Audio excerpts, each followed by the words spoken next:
It's been a minute since my last Hogwarts update, and quite a bit has changed since then, so I wanted to take some time to show you all the changes that have been made to the castle and all the new additions. In fact, it's actually getting pretty close to being completed, and this will probably be the last update before the finale of the series.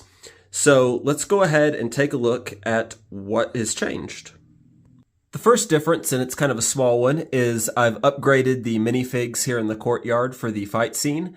I used the Harry and the Voldemort with their correct clothing from the set that was released, I think this past summer, the final battle scene, or whatever it's called.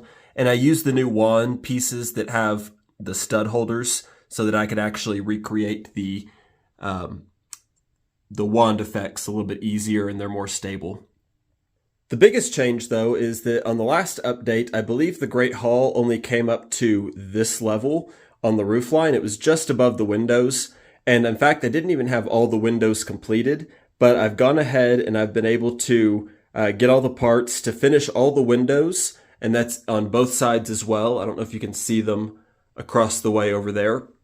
And I've also added these roof towers that are above each of the columns.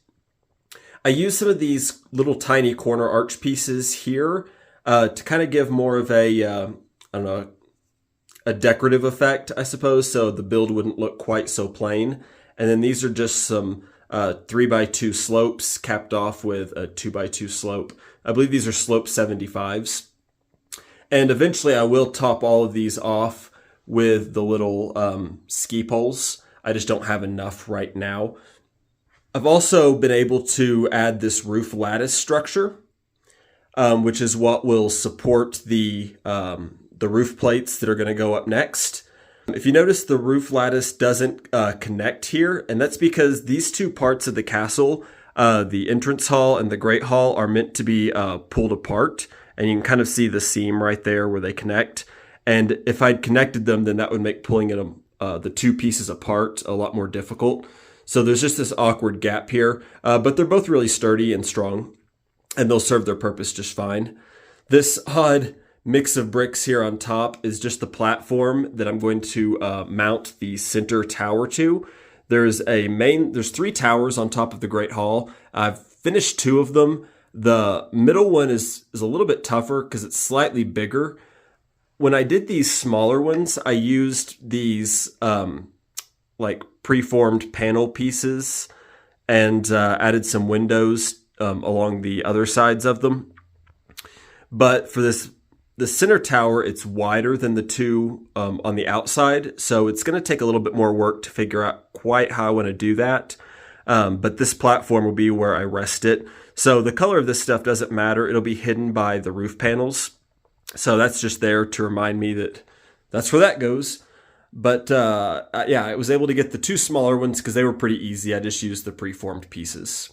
If we move around to the other side of this Great Hall here, you can see that the other side is exactly the same as the opposite side, except I don't have all the turret pieces for the towers yet. They're on order, so hopefully they'll get here soon. And I had some people ask me, and yes, this is supposed to be stone and not a window. This is actually where the fireplace is inside the Great Hall. And so if you look at pictures of the actual model that was used in the films, there is no center window here. And then there will be a chimney that comes up off of this area right here.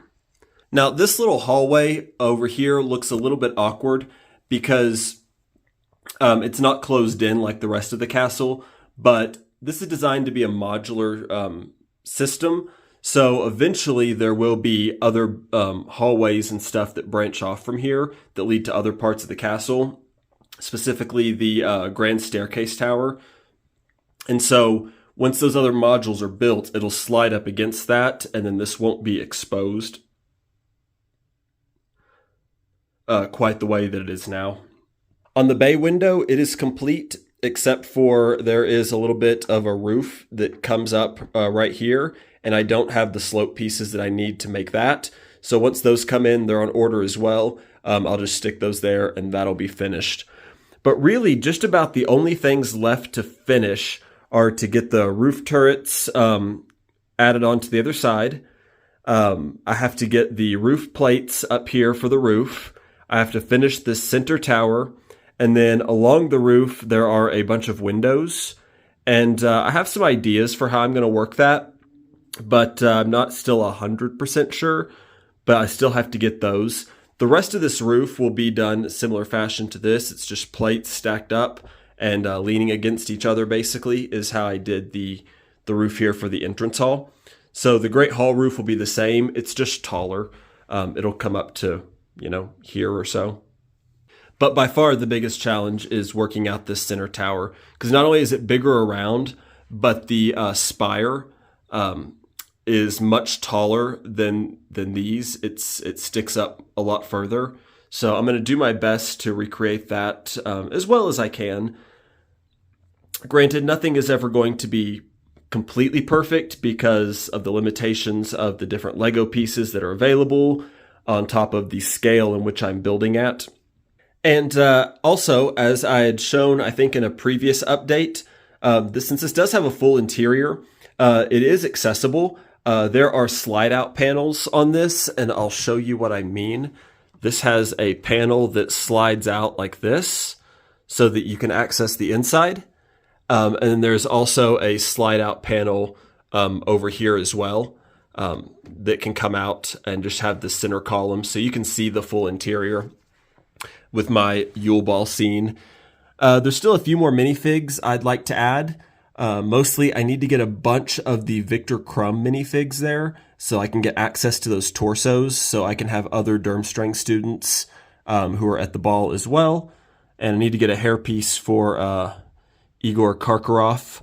They're my custom one since LEGO hasn't done a Yule Ball themed one of him or even a recent update of him. But I'm still really happy with how the interior of this has turned out.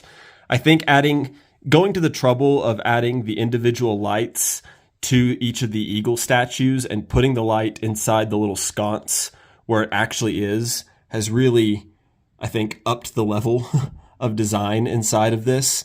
And it looks pretty incredible. I couldn't be happier with this interior. And I also really like the Yule Ball scene. It's one of my favorites. And also the fact that it makes my castle different. I have never seen anyone else do a large-scale Yule Ball scene. We'll take one more look at it there. And I did a flicker effect with the lights for the fireplace so that it actually, kind of looks like it is real fire. The entrance hall also has a slide out. In hindsight, so I put it down here. In hindsight, I wish I'd have made it this window so that it's bigger and easier to look inside. But I didn't, so, that's what we have to work with. I have a couple torches in there, the Architect of Hogwarts statue, and then I have Mr. Filch up there hanging all of the educational decrees, as well as all the guardian statues that McGonagall calls to life. So yeah, in hindsight, if I had it to do over again, I would have put the pull-out up here, just so it's a bigger viewing window. But, I'm not going to take all this back apart just to fix that one little mistake, so. But I'm starting to get really excited now that this castle is almost finished. Well, I say castle, I mean this portion of the castle, the Great Hall. I'm going to be branching off and working on other sections starting next year, because I hope to have this finished actually in a few weeks, and maybe by the first of the year, give you guys another update as to, the finished product on this and where we're headed from here. Let me know what you guys think about this. How am I doing? I've tried to prioritize accuracy above all else, and it's really difficult with Hogwarts because there's no continuity between the exterior and the interior of the castle based on the films. It's kind of just a hodgepodge, but I've tried to prioritize accuracy and make it look as close as I can to the actual model of the Great Hall. So let me know what you guys think on how I've done with that job. And make sure to click on this video right here if you guys want to see the whole process of how we got to this point and see the rest of the videos that showcase the build, stage by stage and how we got here. Thanks for watching, and I'll see you guys on the next one. Bye.